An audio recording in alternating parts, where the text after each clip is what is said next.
حضرت عباس کی ولادت 4 شعبان 26 ہجری بروز منگل مدینہ میں ہوئی۔ آپ کے پدر گرامی کا نام امام علی ابن ابی طالب، حضرت عباس تمنائے حضرت علی تھے۔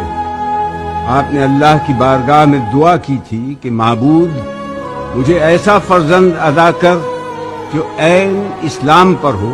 دعا اور تمنا قبول ہو۔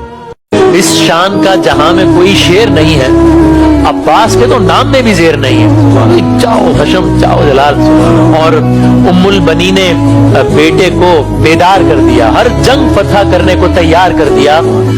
عباس کو گلے سے لگا کر کئی دفعہ اتنی دعائیں دی کہ علمدار کر دیا۔